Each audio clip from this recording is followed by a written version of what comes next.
For people who don't know Right. what it was like for you, tell me a little bit about growing up here in Muscle Shoals. Well, I was born in Red Bay, which is 30 minutes from here, and grew up in Belmont, Mississippi, just across the line. Belmont didn't have a doctor's office when I was born, so we went to Red Bay to get born, as my family said. But this has been home for me since '76, and it's musical home forever. It's this is where, and I grew up in a musical family. My mom was a gospel piano player, so I was always around music, and we were very late to get a television, so we had to do music to entertain ourselves, and so I've always had music going. But I never really envisioned it being a livelihood. I think my parents probably they thought I was talented from the time I was in the crib. They said he's got the call to preach music. I don't know where they came up with that. One of my grandmothers said that, but they probably imagined me being a music minister at a church somewhere, and because we were always at every church service. My mom was playing, 3 nights a week somewhere in some church, and but Muscle Shoals was for me the safest place to go to try to be a professional musician, and I was too bashful to have I would have never gravitated to Atlanta or Nashville and knocked on the door and said someone should listen to me. But the fact that Muscle Shoals was here and that it had great music happening here meant that I could come here and fail and get back home by supper time if it didn't work out. So just the physics of it being that close was initially what the draw was for me, and then it just incidentally happened to have some of the best musicians in the world making some of the best records in the world, and I got to train essentially on the job training under those guys, and I'll never get through repaying them for that.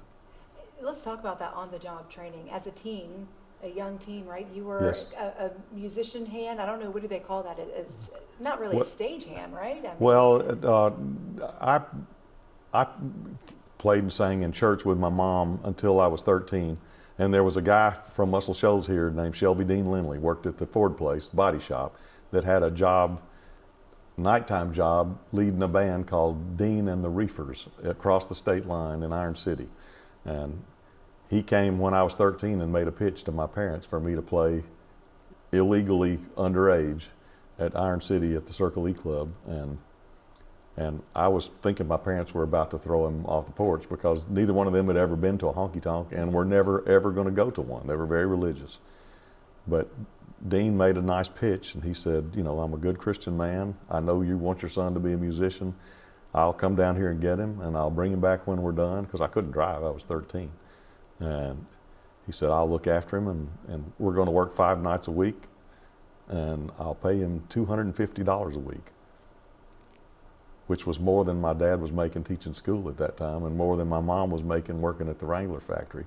I have no idea why he thought I was worth that much money, but something about his presentation made an impression on my parents, and that weekend I was wearing a lime green hand-me-down leisure suit and playing country songs that I'd never heard in my life at the Circle E Club in Iron City, Tennessee.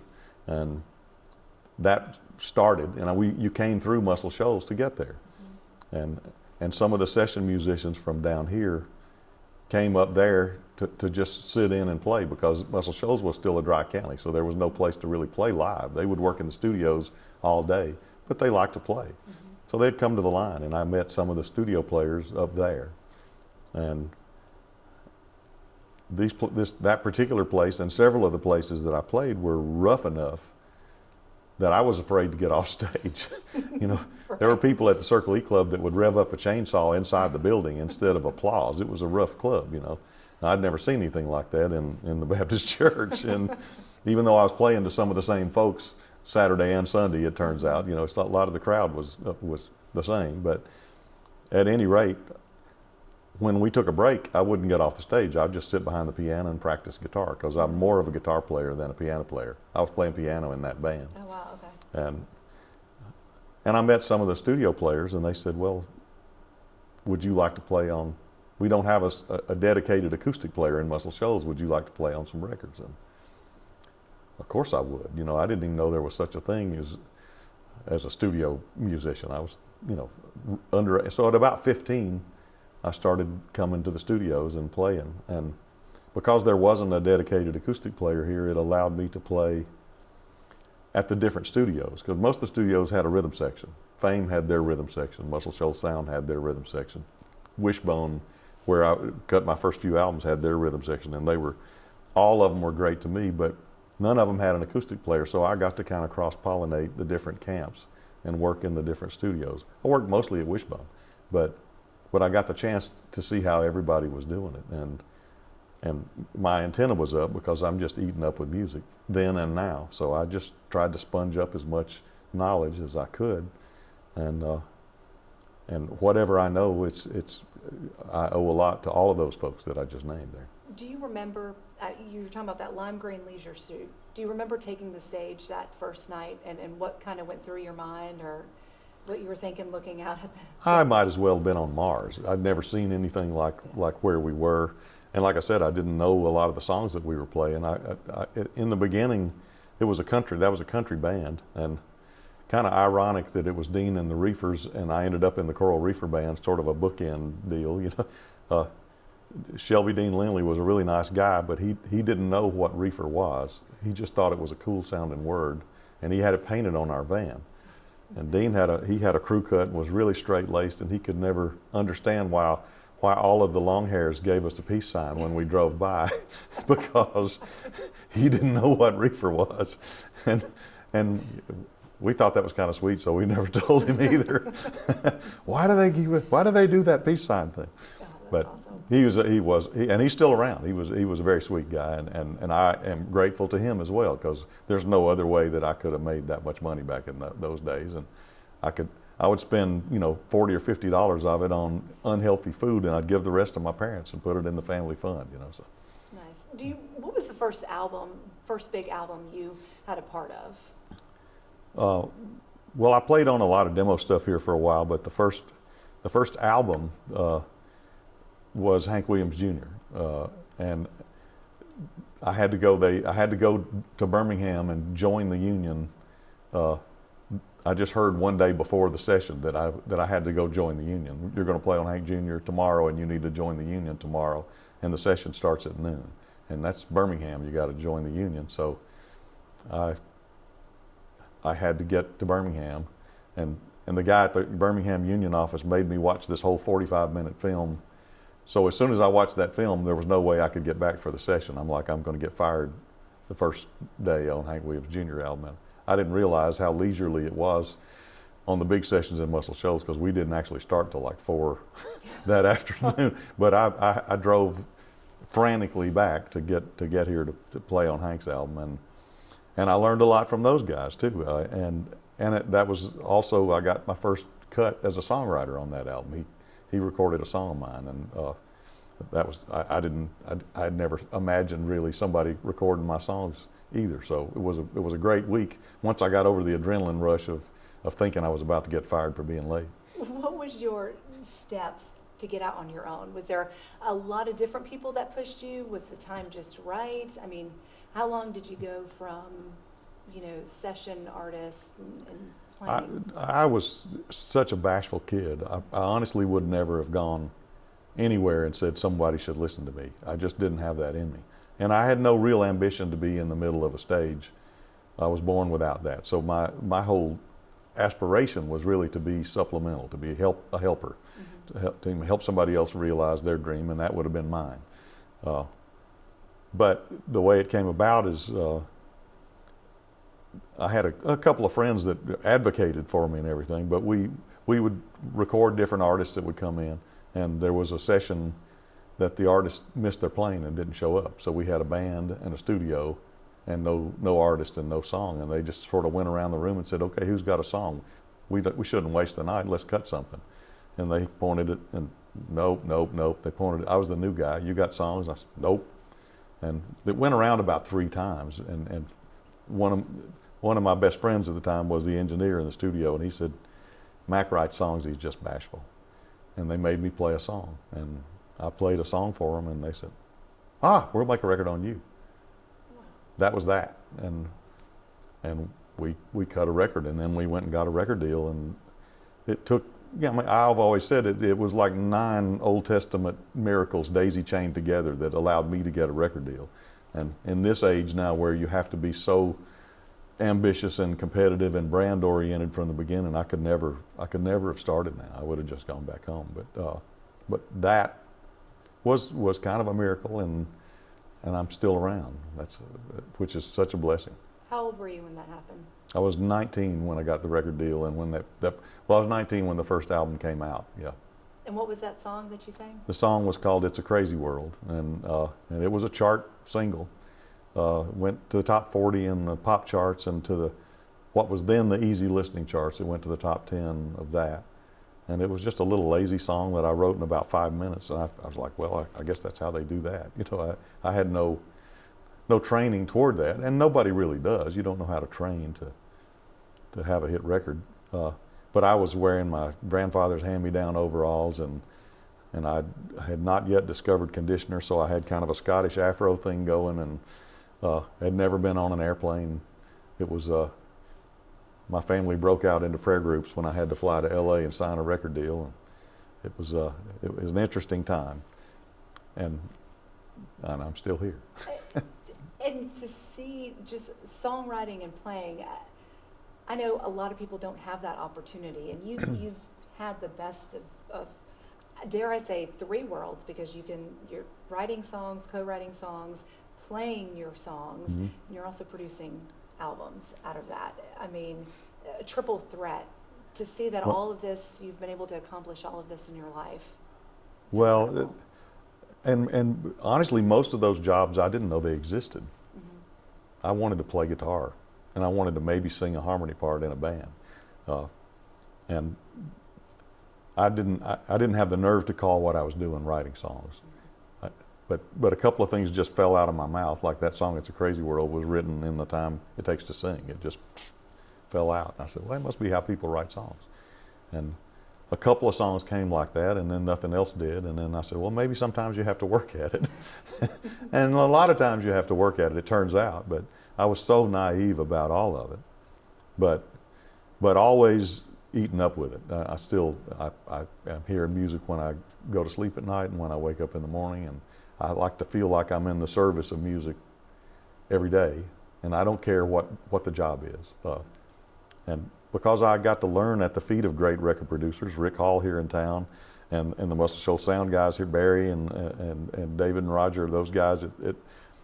And then because of who was coming here, Jerry Wexler from Atlantic and George Martin came down and produced the Beatles, and I'm a Beatle freak. He came down and did a soundtrack over at Sound that I got to play on, and then that gravitated toward Nashville, and I got to work some with Owen Bradley and Jimmy Bowen and Tony Brown and great record producers up there, Garth Fundis. I don't want to leave any out, but every one of them taught me something important to know.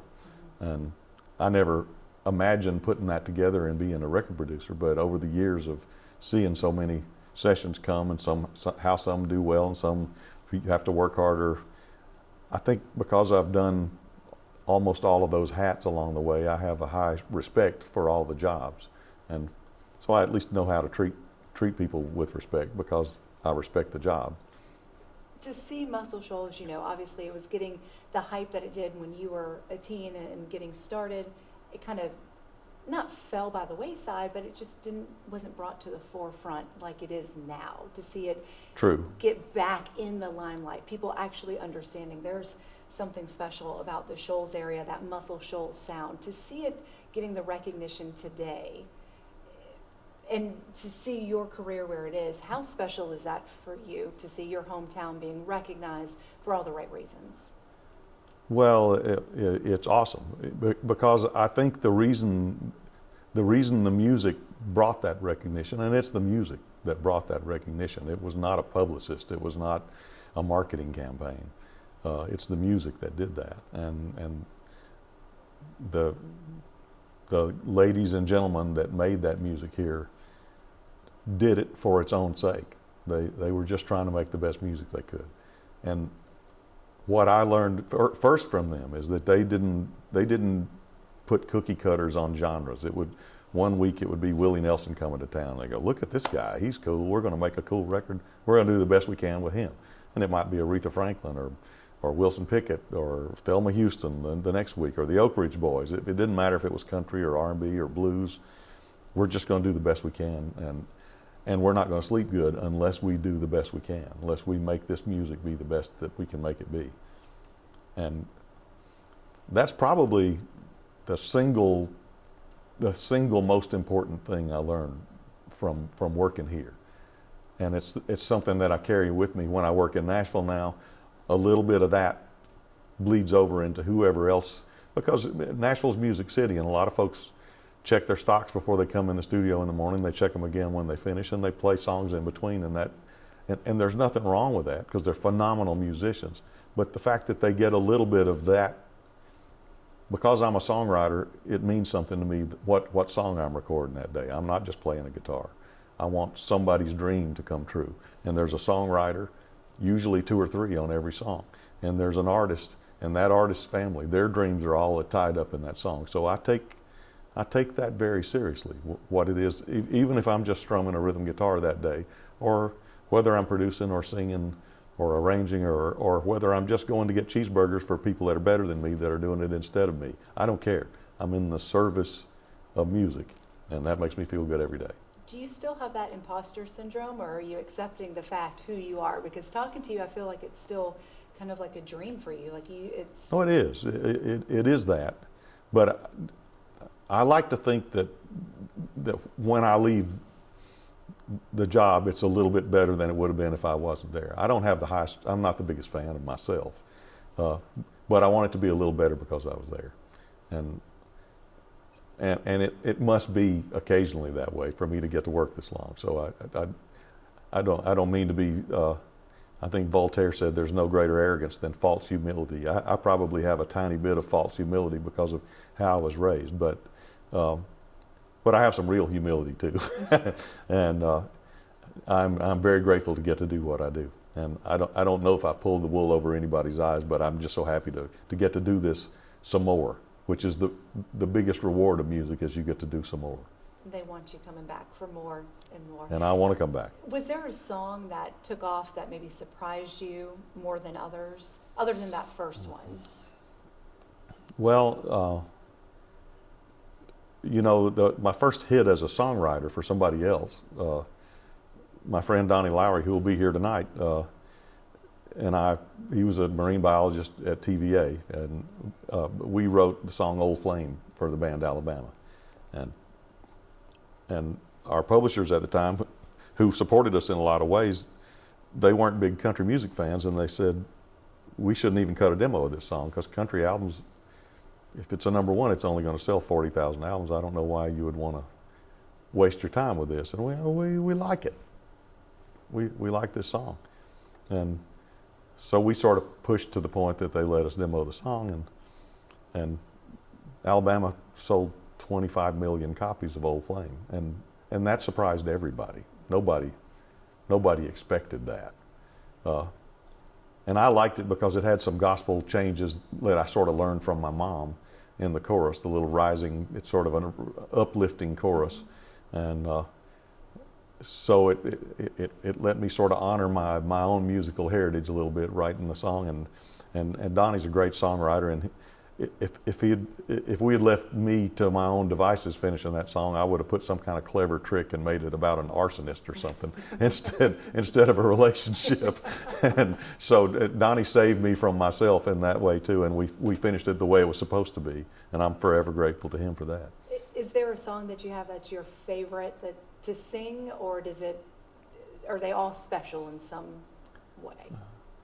Well, they all, yeah, they are certainly all special. But I am particularly the song "Back Where I Come From" is sort of has to do with that sort of small town community that shaped me a lot. The way I think and the way that I behave myself in the rest of the world that's not a small town comes a lot from that. And so that song means a lot to me. And it's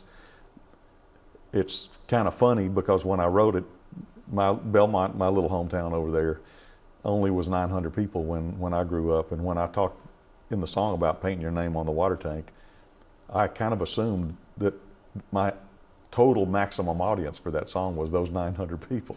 It didn't really dawn on me that everybody had a water tank in every small town, and that everybody painted their name, climbed the, you know, I didn't realize that it was as universal as it was. So that's a pleasant surprise.